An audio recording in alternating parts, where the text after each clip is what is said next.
السلام عليكم ورحمة الله وبركاته. اللهم صل وسلم وبارك على سيدنا محمد. اهلا بكم معايا في قناة فكرة زينة. النهارده يا جماعة انا ان شاء الله هعمل معاكم كفر للغسالة الاوتوماتيك. الفيديو ده اتطلب مني من فترة، بس يعني انا اتأخرت، انا بعتذر، اتأخرت بسبب دخول المدارس. كانت طلبته مني متابعة الجميلة نرمين، فانا بقول لها ان شاء الله النهارده انا هعمله معاكم ونعمله مع بعض بطريقة سهلة، وباذن الله ينول اعجابكم. طب يا جماعه انا دلوقتي اهو هاخد المقاسات على الغساله زي ما انتم شايفين اهي. ده السطح اهو العلوي، انا لازم اخد المقاس الطول بتاعه، لازم اخد الطول بتاعه من هنا لحد هنا كده. الطول المربع ده كله انا لازم اخد مقاسه، تمام؟ يعني هناخد المازوره كده بالشكل ده، هنقيس من اول هنا كده ونعمل مسافه الخياطه سنتي خياطه، ونفضل ماشيين بالمازوره لحد ما نوصل للجزء ده برضو، ونسيب سنتي خياطه، تمام؟ ده كده العرض. معاكي بقى الطول برضو نفس الطريقه، هنسيب من هنا جزء كده اهو، هنسيب برضو من هنا جزء، ونيجي لحد الحرف ده بتاع الغساله من هنا برضو، ونسيب سنتي خياطه، تمام كده؟ ده الجزء العلوي اللي هو من فوق. طب هنيجي بقى للجوانب. طيب شايفين الجنب ده؟ الجنب ده كله اهو بتاع الغساله هاخده لحد الارض، هاخد الطول ده بتاع الغساله ده، العرض ده كده من اول هنا لحد هنا هاخده برضو، واعمل حساب مسافات الخياطه والطول بتاع الغساله لحد برضو مش للارض قوي، لحد القاعده بتاعه الغساله، لحد القاعده بس، تمام؟ يبقى هناخد هيبقى الجزء ده هنعمل منه قطعتين من القماش، الناحيه دي والناحيه المقابله ليها بالظبط. طيب الجزء ده هيبقى الموديل طبعا هنا في حوالي كسرتين 3، وهيبقى مفتوح من هنا كده، مقسوم بالنص من الجزء ده. طيب الجزء ده انا هعمل فيه ايه؟ هاخد قطعه قماش برضو الطول من اول هنا لحد اخر الغساله، لحد زي ما قلت لكم القاعده بتاعه الغساله، هناخد الطول من اول هنا لحدها لحد عند القاعده بتاعه الغساله. طيب الجزء اللي هنا ده بقى العرض بتاعه هنقيس من اول هنا، من اول هنا كده لحد الاخر، هنشوف طوله قد ايه، تمام؟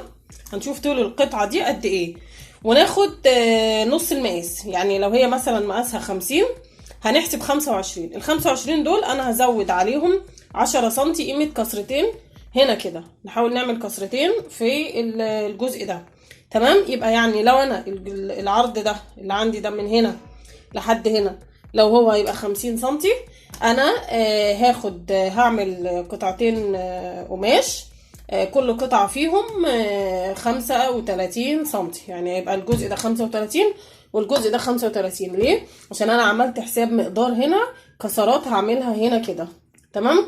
ده كده المقاسات. طب يا جماعة انا هبدأ دلوقتي معاكم نقص بقى القماش. احنا بعد ما خدنا المقاسات خدنا السطح العلوي للغسالة اللي هو الجزء اللي من فوق المربع ده، كان 61 سنتي وفي 55 ده كده، واحنا عاملين مسافات الخياطة. طيب انا هستخدم الخامة دي، ده الفرو اللي هو العادي ده. انتي ممكن تستخدمي الخامة اللي انتي حباها، اي قماش انتي عايزاه، لكن انا هستخدم الفرو، هو سهل في تقفيله، عشان كده انا هستخدمه. فاحنا دلوقتي عايزين قطع من فوق طولها يكون 66، تمام؟ الطول كده اهو، نجيب القماش كده بالشكل ده،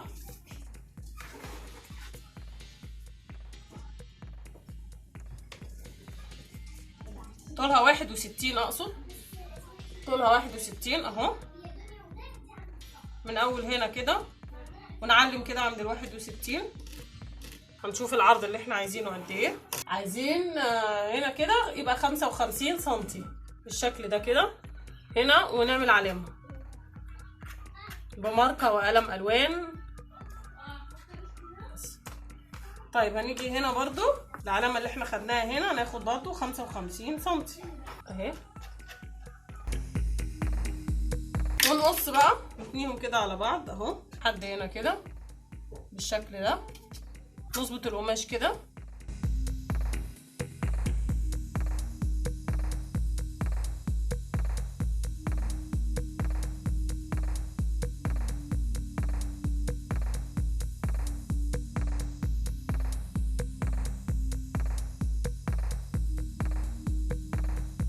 دلوقتي بقى يا جماعه هنعمل ايه؟ هنعمل الجزء الثاني اللي هما الطول بتاع الكفر، طول الجنبين اللي هي جوانب الغساله. احنا عايزين قطعتين لكل جنب فيهم، يبقى احنا عايزين قطعتين طولها، كل قطعه فيهم طولها 84 وعرضها 55 سم. هنشوف القماش، احنا عايزين طول 84 سم من اول هنا لحد هنا كده 84، ونعمل علامه كده بالمقص اهي كده. وعايزين العرض 55 سم، يعني هنا كده اهي، نعمل علامه بالمقص كده تمام. احنا عايزين طبعا اتنين، يعني عايزين قطعتين بنفس المقاس، نتنيها بقى كده على بعضها عشان نقص اتنين مع بعض اهو يا جماعه. ونقص بقى كده من هنا اهو.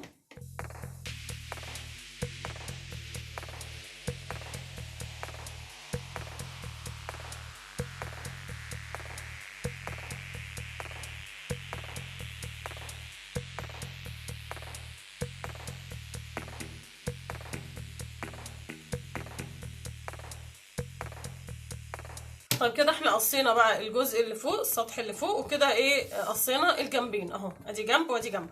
فاضل لنا الجزء الامامي اللي هو اللي نازل، اللي هو هنلمه ونكشكشه. طيب هنجيب بقى ايه، عايزين مقاس كام؟ عايزين قطعتين للامام، كل قطعه عرضها 40 سم، والطول احنا عرفناه 84 سم. هنطبق القماش كده على بعضه لان احنا برضو عايزين قطعتين. هنشوف كده العرض 40.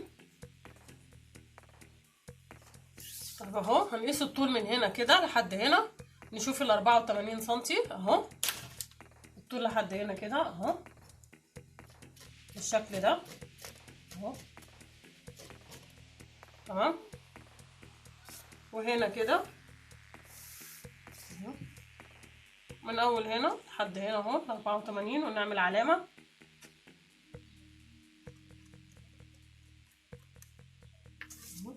كده. نقص قطعتين اللي في الامام مع بعض اهو من الاتنين، هنقصهم بقى كده. نيجي هنا كده بقى ونقص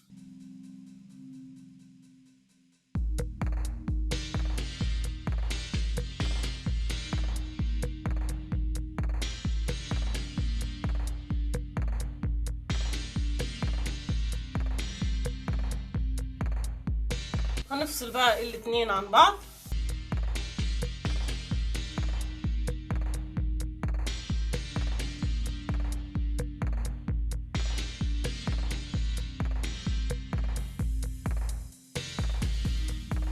ده طبعا اللي هو الجزء اللي فوق، اللي هو السطح اللي فوق بتاع الغسالة من فوق الكفر تمام.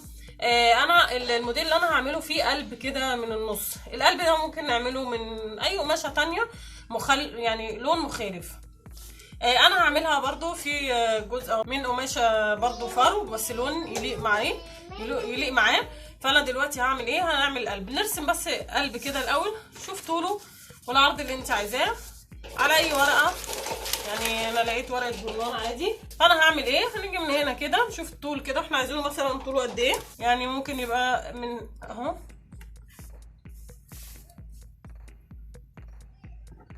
الطول ده كده كويس تمام. اهو نحدد من هنا كده اهو، نعمله كده بالشكل ده اهو. نيجي من تحت هنا كده ونعمل كده، نطلع كده اهو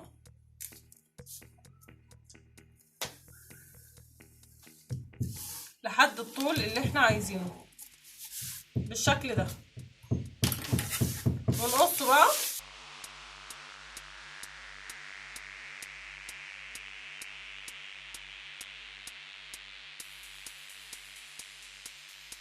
اهو بالشكل ده كده. انا عملت شكل القلب اهو. احط كده اهو على القماش، نتنيه كده.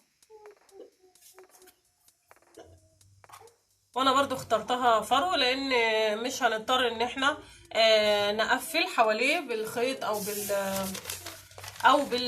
يعني ان احنا نعمله اوفر. لا الفرو مش شرط، مش لازم يتعمل اهو. تبقى كده اهي كده. نقص بقى حواليها كده بالشكل ده.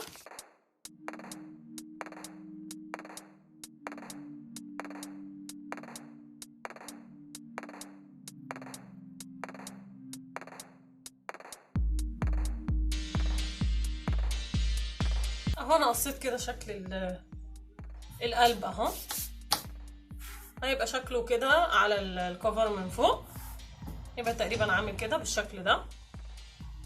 حبيتي تعملي شكل وردة، حبيتي تعملي اي منظر تاني ممكن تعمليه يعني، مفيش مشكلة. بس ده شكل الموديل، هو بيبقى الموديل عليه شكل القلب كده. طيب دلوقتي هنعمل ايه بقى يا جماعة؟ هناخد بقى القماش كله بقى ونخيطه على المكنة اهو يا جماعة. ده كده الجزء اللي هو من فوق بتاع الغسالة، اللي هو السطح العلوي اللي من فوق. انا دلوقتي هنحط له اهو الشكل البني اللي احنا عملناه اللي هو القلب ده اهو، هنحطه كده في النص هنا بالشكل ده، هنوسطنه كده بالطريقه دي ونمشي عليه خط خياطه كده على الحروف كله اهو يا جماعه. نبدا بقى كده نخيط على الحروف هنا.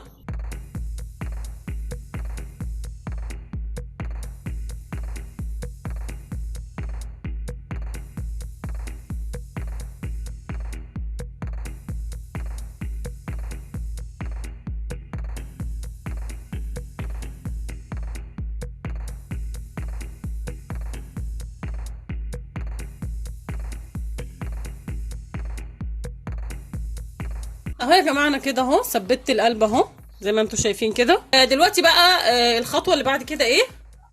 دلوقتي يا جماعه انا هثبت معاكم بقى الجنبين اللي هما بتوع الغساله. طيب الجنب اهو، هنيجي هنا من الجنب كده وده كده جنب من الجنبين، هنثبتهم كده في بعض. نثبت اول جنب مع الجزء اللي هو اللي من فوق بالشكل ده كده. يبقى احنا عملنا ايه؟ هنثبت اول جنب من جنبين الغساله، اول جنب هنثبته في الجزء اللي هو من فوق اللي هو السطح اللي من فوق. هو ميزه الفرو يا جماعه ان هو مش بيحتاج تقفيل كتير، يعني هو مش بينسل، فمش هيتعبنا ويخلص بسرعه، وشكله بيبقى حلو يعني في المفارش والكفرات والحاجات دي، بيدي منظر جميل جدا. فهي دي ميزه الفرو.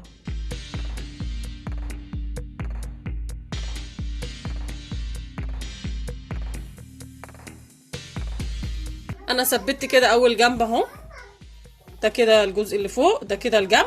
هنثبت الجنب التاني الناحيه اللي هو المقابل ليه من الناحيه التانيه كده اهو، هنجيبه برده كده بالشكل ده برده كده من هنا اهو، ونثبتهم برده مع بعض. احنا كنا سايبين كده ايه حوالي سنتي خياطه، هو ده اللي احنا هنخيط عليه.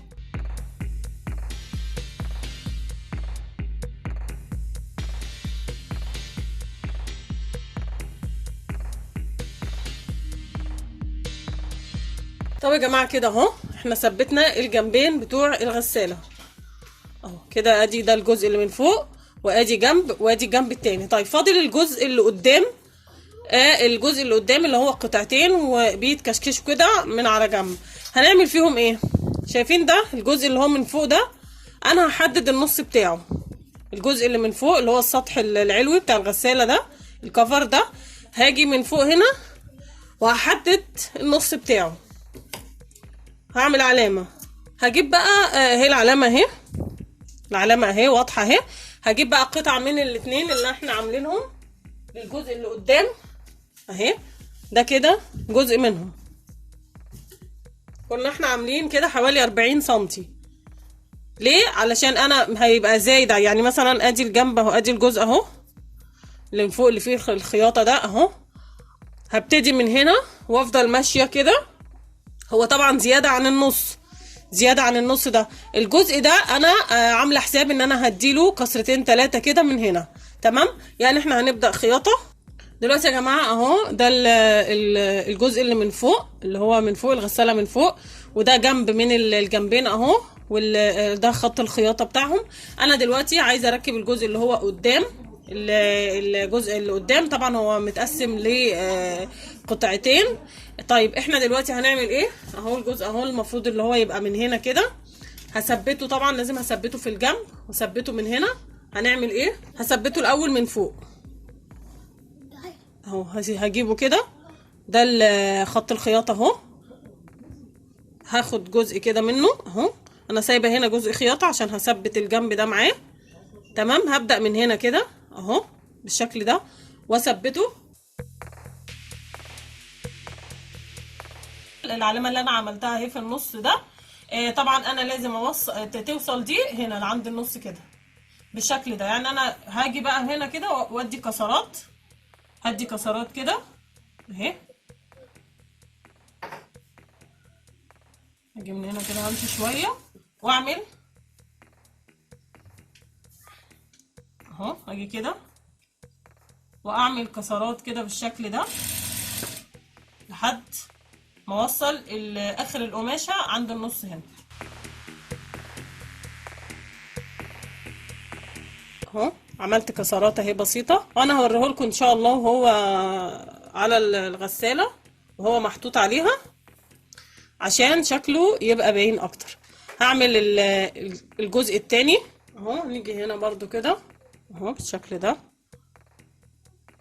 ونروح بادئين خياطه. هنبدا كده بقى يا جماعه نخيط زي ما عملنا في الجزء الاولاني. هنعمل برضو هنا بالظبط كده. انا عايزه اوصل هنا، عايزه اوصل يعني باخر القماشه هنا لحد النص ده. فانا هاجي برضو هنا في الجزء ده هعمل كسرات، امشي بس شويه الاول كده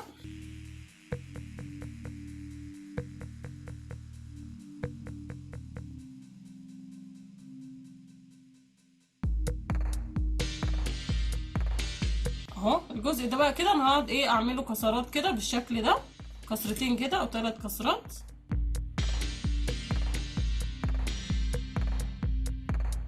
اهو يا جماعه. ده كده اهو شكله تقريبا من قدام، تقريبا ده شكله كده من قدام اهو. وهنقفل الجوانب دي مع بعضها. انا كنت سايباها مفتوحه لسه ما ثبتهاش اهو. الجوانب دي اللي هو الجزء اللي قدام مع جنب الغساله مع جنب الكفر هنثبتهم بقى مع بعض. اقلبهم كده اهو، هقلبهم كده بالشكل ده واثبت الجوانب.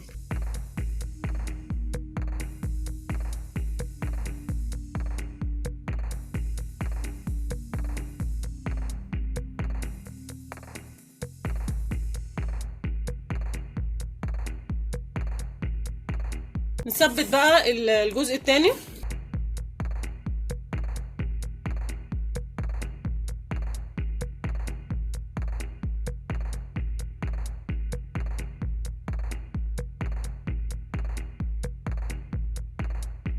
خلاص يا جماعه انا كده قفلت اهو. انا كده قفلت خلاص الجوانب كلها والجزء اللي فوق تمام بالشكل ده اهو. طيب دلوقتي الكفر ده كان فيه فيونكه كده من قدام عايزين نعملها. انا هعملها باللون البني. نشوف كده هنعملها مع بعض ازاي. دي كده حته من الفرو باقيه اهي، هناخدها ونعمل منها الفيونكه اللي محطوطه على الكفر اهي. هنقص كده بالشكل ده. هي قطعه مستطيله كده هنقفلها من الجنب ده والجنب ده، وهنا هنقفلها لحد جزء صغير كده من هنا عشان نقلبها منه.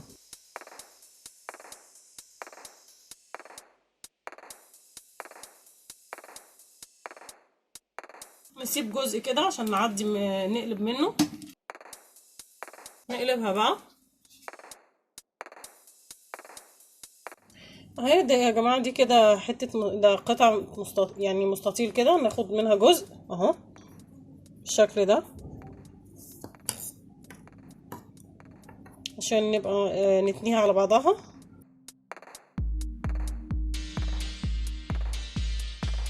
نعمل بيها الفيونكه بالشكل ده، نعملها كده عليها تمام. هنيجي بقى كده بالشكل ده نتنيها تانية كده ونعملها كده وبعدين نقلبها.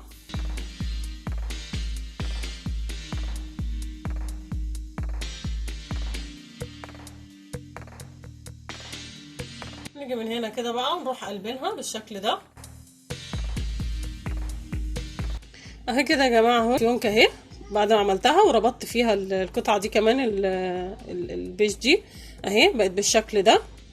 المفروض بقى ان احنا نيجي هنا في نص الغسال في نص الجزء ده، الجزء اللي هو من فوق ده الجزء الامامي ده، ونروح مثبتينها هنا كده بالشكل ده. نثبتها كده على المكنه برضو عشان تبقى متثبته كويس. نثبتها كويس كده.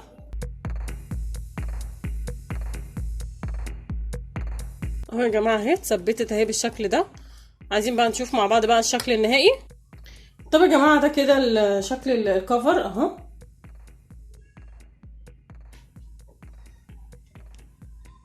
ده كده شكل الكفر النهائي. هشرح سريعا كده زي ما انا قلت لكم ان انا خدت مقاسات الجزء المربع ده اللي من فوق، وزودت مقاسات الخياطه والجنبين، قصيت قطعتين للجنب ده والجنب ده، والجزء الامامي ده قصيت له قطعتين برضو، وزودت 10 سنتي عن مقاس النص عشان اعمل اكسره هنا كده. عملت فيونكه زي ما انتم شايفينها اهي بالشكل ده، وده من بواقي الفرو برضو، ودي كانت من بواقي الفرو. هنا عملت زي ما انتم شايفين كده حزام كده برضو من بواقي الفرو كده، ثبته هنا في الجنب، واحد من بره وواحد من جوه وربطتهم ببعض. ده كده اهو الشكل النهائي. يا ريت اكون قدرت اوصل المعلومه ويكون عجبكم. لو عجبكم بقى الفيديو ما تنسوش لايك الفيديو، اشتركوا في القناه وفعلوا الجرس عشان يوصلكم الفيديوهات الجديده.